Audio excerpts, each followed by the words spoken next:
Your Excellency, President Dilma Rousseff, Your Excellency, Chancellor Angela Merkel, Your Excellency, Prime Minister Shinzo Abe, distinguished delegation, member, I'm delighted to welcome you all. Thank you for attending this meeting early on a Saturday morning. I want to specially thank Prime Minister Abe, who had just arrived in New York.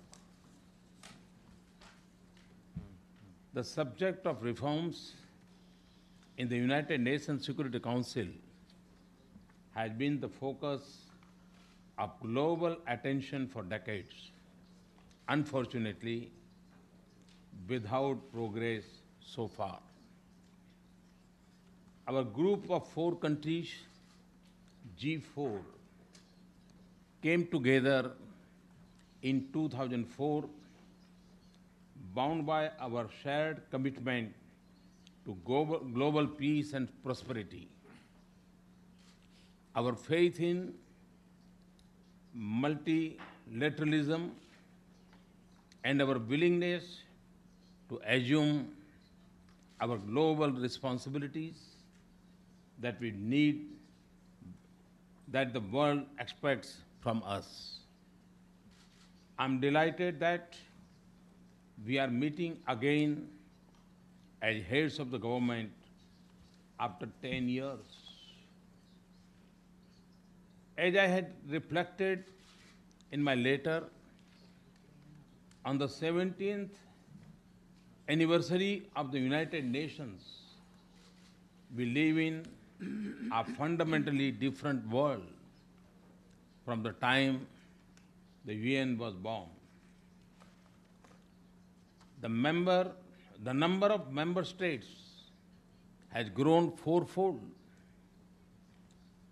Threats to peace and security have become more complex, unpredictable, and undefined.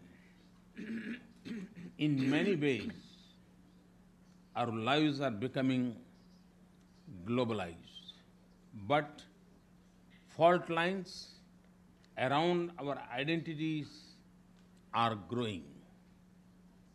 We live in a digital age. The global economy changes with new engines of growth, more widely dispersed economic power, and widening wealth gap. Trends in demography, urbanization, and migrations are posing new challenges. Climate change and terrorism are new concerns.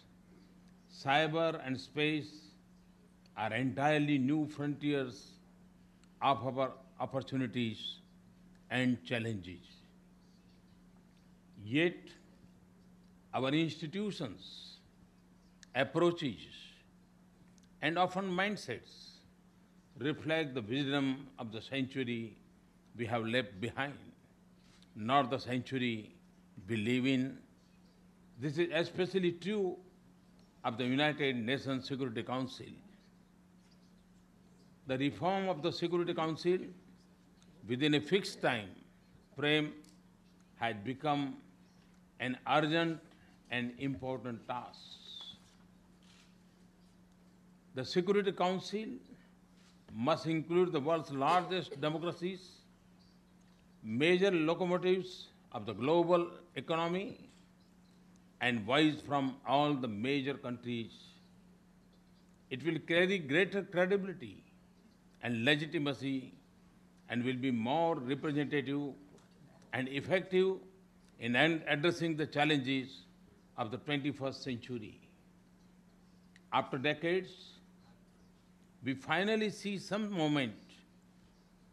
The 69th session of the Central General Assembly had taken a significant step forward to commence tax-based negotiations.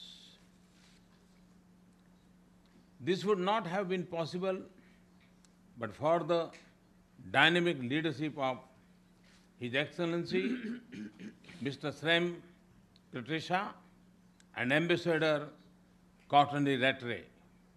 However, this is just the first step.